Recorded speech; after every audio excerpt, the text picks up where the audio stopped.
আসসালামু আলাইকুম।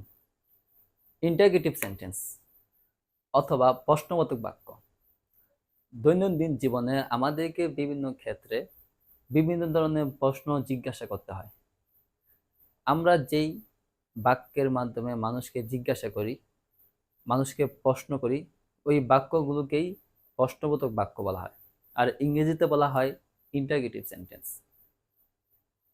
এটি আমাদের জন্য খুবই গুরুত্বপূর্ণ, কারণ আমরা যখন পরীক্ষায় অ্যান্সার করি তখন যেই প্রশ্নগুলোর অ্যান্সার করি আমরা, ওই প্রশ্নগুলো কিন্তু ইন্টারগেটিভ সেন্টেন্সের মাধ্যমে লেখা হয়।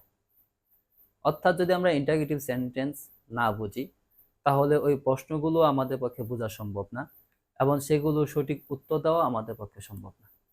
তাই ওই প্রশ্নগুলো বোঝার জন্যও আমাদেরকে ইন্টারগেটিভ সেন্টেন্স শিখতে হবে। তো আজকের এই ক্লাসে আমি তোমাদেরকে ইন্টারগেটিভ সেন্টেন্স সম্পর্কে বিস্তারিত আলোচনা করার জন্য চেষ্টা করব। তো তোমরা যারা আমার সাথে এই ভিডিওতে ক্লাস করতেছ, তোমরা অবশ্যই খাতা কলম সাথে নিয়ে বসো এবং পুরো ক্লাসটি আমার সাথে করার জন্য চেষ্টা করো। আশা করি পুরো ক্লাসটি জুড়ে যদি তোমরা থাকতে পারো, তাহলে ইন্টিগ্রেটিভ সেন্টেন্স সম্পর্কে তোমাদের যত প্রকার প্রবলেম আছে সব সলভ করতে পারবে ইনশাআল্লাহ। তাহলে দেখো, ইন্টিগ্রেটিভ সেন্টেন্স ইন্টিগ্রেটিভ সেন্টেন্স অর্থ হলো প্রশ্নবোধক বাক্য। অর্থাৎ যেসব বাক্যের মাধ্যমে প্রশ্ন করা হয় সেগুলোকে ইন্টারগেটিভ সেন্টেন্স বলা হয়। এখন ইন্টারগেটিভ সেন্টেন্স এটা কিভাবে লিখতে হয়, অথবা কয় ধর এটা স্ট্রাকচারগুলো কেমন। ইন্টারগেটিভ সেন্টেন্সকে তিনটা স্ট্রাকচারের মাধ্যমে লেখা হয়। Number one, yes or no question structure. Number one কি? Yes or no question structure. Number two, WH word question structure. Number two, WH word question structure. এবং number three, question with to be as main verb. তো এই তিনটা স্ট্রাকচারের মাধ্যমেই interrogative sentence make করতে হয়। তাহলে number one, yes or no question structure. তাহলে চলো আমরা এই নাম্বার ওয়ান যে স্ট্রাকচারটা আছে ওইটা দিয়ে কয়েকটা শব্দ মেক করার চেষ্টা করি। তাহলে number one, question, yes or no question structure. তো এই যে দেখতেছ নাম্বার ওয়ান যে স্ট্রাকচারটা আছে, এই স্ট্রাকচারটার ফর্ম হচ্ছে helping verb plus subject plus main verb plus object অথবা কমপ্লিমেন্ট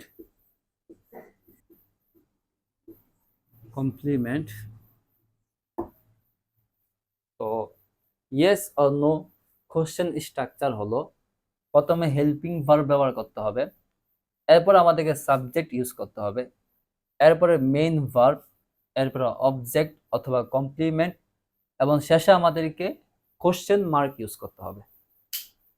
তাহলে yes or no question structure হলো প্রথমে হেল্পিং ভার্ব, পরে সাবজেক্ট, পরে মেইন ভার্ব, পরে অবজেক্ট অথবা কমপ্লিমেন্ট, এবং সবার শেষে আমাদেরকে কি ইউজ করতে হবে? কোশ্চেন মার্ক ইউজ করতে হবে। তাহলে চলো আমরা কয়েকটা সেন্টেন্স মেক করি। বন্ধুরা খেয়াল করো, এখানে আমি প্রথম কি ইউজ করছি? ইজ। এখন ইজটা কি? ইজ হলো একটি হেল্পিং ভার্ব অথবা অক্সিলারি ভার্ব। এখন হেল্পিং ভার্ব কি অথবা অক্সিলারি ভার্ব কি, এগুলো তোমাদেরকে বুঝতে হবে। দেখো, যেই সব ভার্ব দ্বারা কোন একটা সেন্টেন্সকে সহযোগিতা করা হয়, কোন একটা সেন্টেন্সে মেইন ভার্বকে সহযোগিতা করা হয়, সেই ভার্বগুলোকে হেল্পিং অথবা অক্সিলারি ভার্ব বলা হয়। এখন হেল্পিং ভার্ব চার প্রকার। হেল্পিং ভার্ব কয় প্রকার? চার প্রকার। Number one, be verb. Number one, be verb. Be ভার্বগুলোর মধ্যে কি কি আছে? Is, are, am, was, were. Be ভার্বের মধ্যে কি আছে? Is, are, am, was, were. Number 2, do verb. Do ভার্বগুলোর মধ্যে কি আছে? Do, does, did. ডু ভার্বের মধ্যে কি আছে? Do, does, did. Number 3, have verb. Have ভার্বসগুলোর মধ্যে কি আছে? Have, has, had. হ্যাড ভার্বসগুলোর মধ্যে কি আছে? Has, have, had. এবং সর্বশেষ নাম্বার 4, সেখানের মধ্যে সেটাকে বলা হয় মডাল ভার্ব। মডাল ভার্বগুলোর মধ্যে কি আছে? Can, could, shall, should, will, would, may, might, must. আরো কয়েকটা আছে, তো এগুলো তোমাদেরকে মুখস্থ করতে হবে। তাহলে অক্সিলারি ভার্ব কয় প্রকার? 4 প্রকার। তাহলে ইজ অক্সিলারি ভার্বের কোন ফর্মে আছে? বি, বি ভার্বের মধ্যে আছে।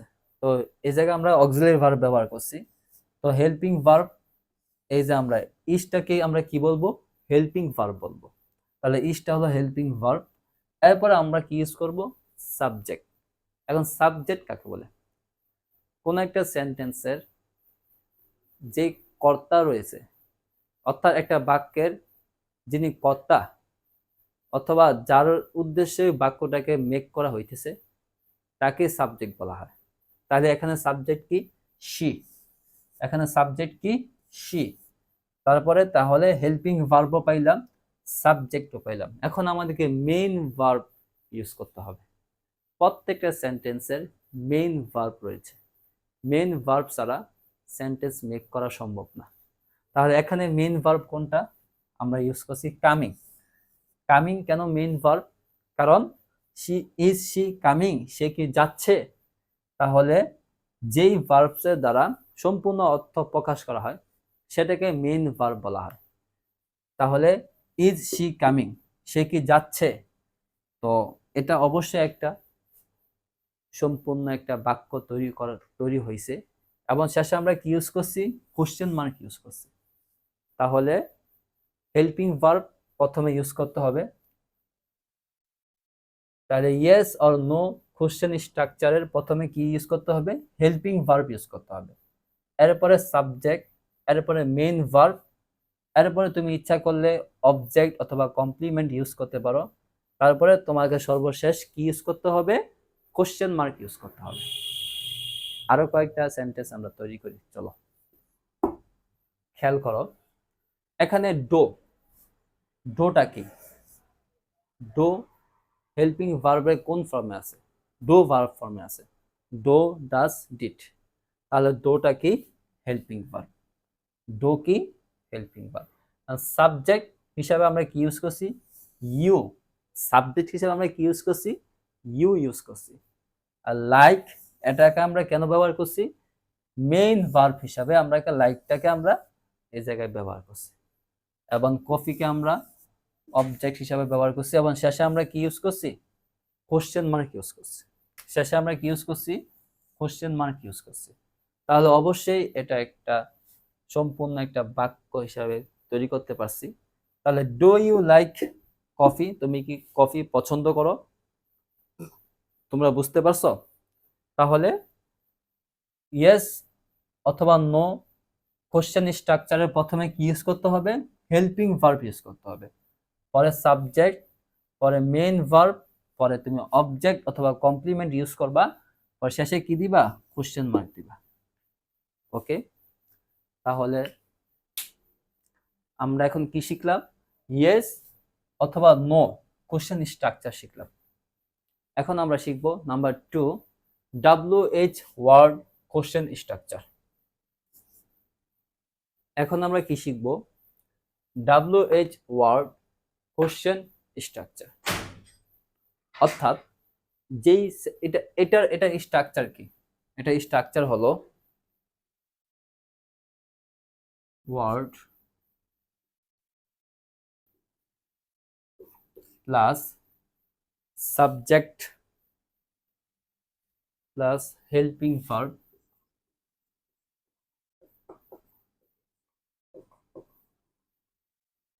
Plus subject plus main verb plus object, শেষে আমরা কি ইউজ করব? কোশ্চেন মার্ক ইউজ করব। তাহলে প্রথমে কি WH ওয়ার্ড। এখন WH ওয়ার্ডগুলো কি কি? এখন WH ওয়ার্ডগুলো কি কি দেখো, যেসব ওয়ার্ডগুলো WH অথবা কোশ্চেন ওয়ার্ড বলা হয়, দেখো what, why, who, where, when, whose, how, how much, এগুলোকে বলা হয় WH ওয়ার্ড। অর্থাৎ প্রথমে আমাদেরকে এই ওয়ার্ডগুলো ইউজ করতে হবে। নাম্বার 2, যে WH ওয়ার্ড কোশ্চেন স্ট্রাকচার রয়েছে, এই স্ট্রাকচারের প্রথমে আমাদেরকে কি ইউজ করতে হবে? WH ওয়ার্ড, এই ওয়ার্ডগুলো ইউজ করতে হবে। অর্থাৎ এই যে ওয়ার্ডগুলো আছে, এতে what, why, who, where, when, whose, how, how much, এই যে ওয়ার্ডগুলো আছে, এই ওয়ার্ডগুলো আমাদের কি করতে হবে? সবার প্রথমে ইউজ করতে হবে। এরপর আমরা কি ইউজ করব? Helping verb. এরপর আমরা কি ইউজ করব? Helping verb. এরপর আমাদেরকে সাবজেক্ট ব্যবহার করতে হবে, তারপরে মেইন ভার্ব ব্যবহার করতে হবে, তারপর অবজেক্ট ব্যবহার করতে হবে, এবং সর্বশেষ আমাদেরকে কোশ্চেন মার্ক ইউজ করতে হবে। তাহলে চলো আমরা কয়েকটা সেন্টেন্স মেক করার জন্য চেষ্টা করি।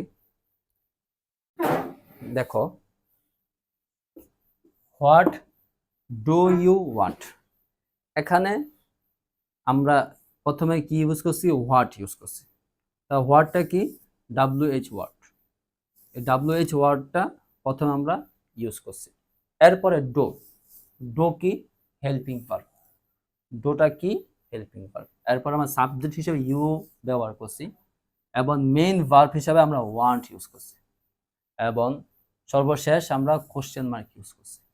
তাহলে হোয়াট ডু ইউ ওয়ান্ট, অর্থাৎ তুমি কি করতে চাও। সবাই বুঝতে পারছো? তাহলে WH ওয়ার্ড কোশ্চেন স্ট্রাকচারের প্রথমে আমাদের কি ইউজ করতে হবে?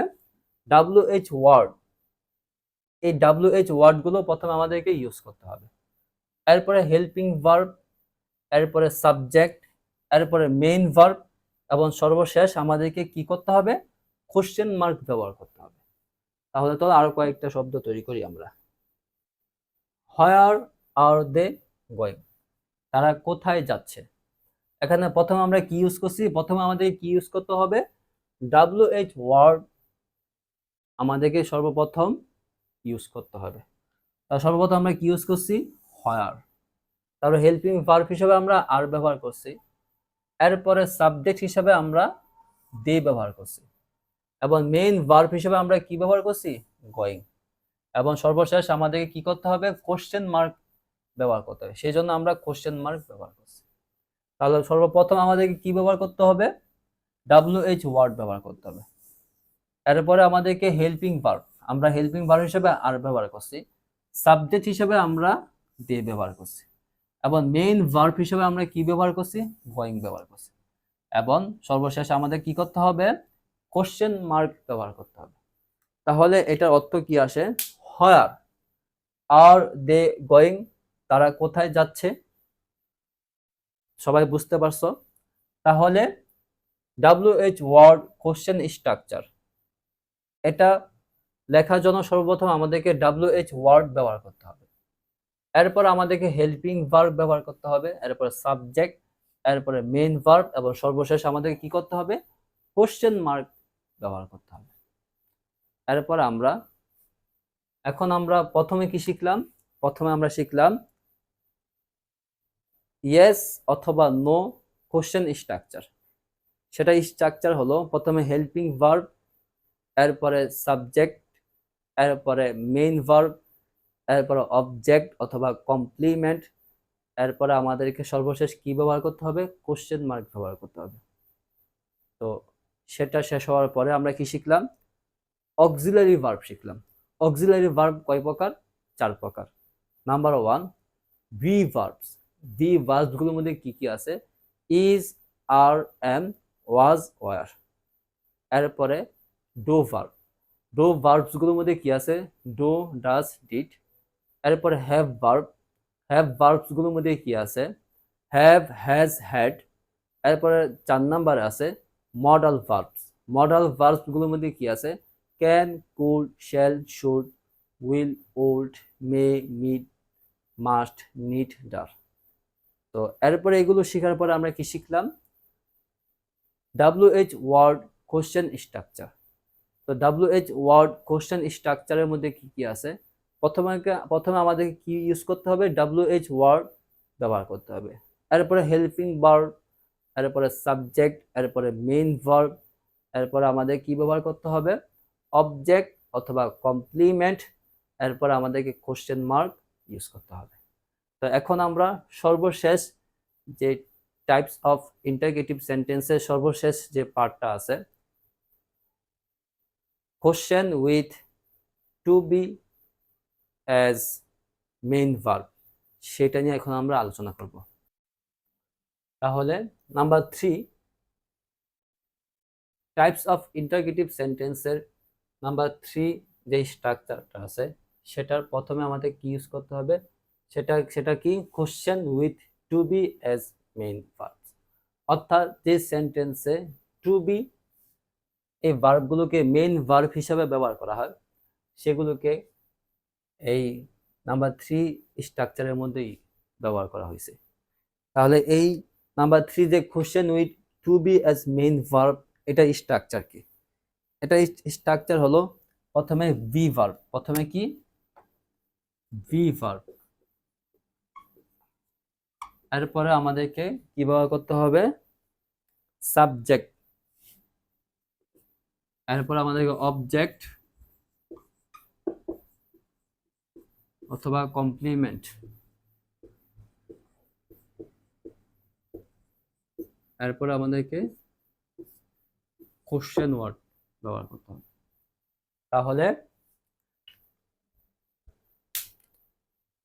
তাহলে প্রথমে আমাদের কি ব্যবহার করতে হবে? ভি ভার্ব ব্যবহার করতে হবে। এখন ভি ভার্বগুলো কি আমি তোমাদেরকে প্রথমেই বলে দিছি। ভি ভার্বগুলোর মধ্যে হচ্ছে আর, ইজ, এম, ওয়াজ, ওয়ার, এগুলো হচ্ছে ভি ভার্ব। তো ভি ভার্বগুলোর মধ্যে তো নাম্বার 3 যে স্ট্রাকচারটা আছে, ওই স্ট্রাকচারের মধ্যে ভি ভার্বকে মেইন ভার্ব হিসেবে ব্যবহার করা হয়। তাহলে আমরা কয়েকটা সেন্টেন্স মেক করি। দেখো এখানে ভার্ব কয়টা আছে? এখানে ভার্ব শুধু একটা আছে, ইজ। এখানে শুধু ভার্ব কয়টা? একটা, সেটা কি? ইজ। এখন এই ইজটাকে আমাদেরকে মেইন ভার্ব হিসাবে ব্যবহার করতে হবে। তাহলে ইজ ইজ আমরা বি ভার্বের ইজ ব্যবহার করছি, সাবজেক্ট হিসাবে হি ব্যবহার করছি, এবং হ্যাপি, এবং শেষে আমরা কি ব্যবহার করছি? কোশ্চেন মার্ক ব্যবহার করছি। তাহলে এখানে মেইন ভার্ব কোনটি? ইজ। এটাকে এখানে মেইন ভার্ব হিসেবে ব্যবহার করা হয়। তাহলে ইজ হি হ্যাপি? সে কি খুশি? তারপরে দেখো এখানে আমরা be verb was, were, be verb ব্যবহার করছি, সাবজেক্ট হিসেবে দিয়ে ব্যবহার করছি, এবং কমপ্লিমেন্ট হিসেবে লেট ব্যবহার করছি। শেষে আমরা কোশ্চেন মার্ক ইউজ করছি। তাহলে ওয়ার দে লেট? তারা কি পিছনে ছিল? তারা কি পিছনে ছিল? তাহলে এখানে ভার্ব শুধু কয়টি? একটি, সেটাকেই মেইন ভার্ব হিসাবে ব্যবহার করা হয়েছে। তো আজকে এই পর্যন্তই। তোমার সাথে দেখা হবে আবার নতুন আরেকটি ভিডিও নিয়ে। সে পর্যন্ত ভালো থাকবে, সুস্থ থাকবে। আসসালামু আলাইকুম।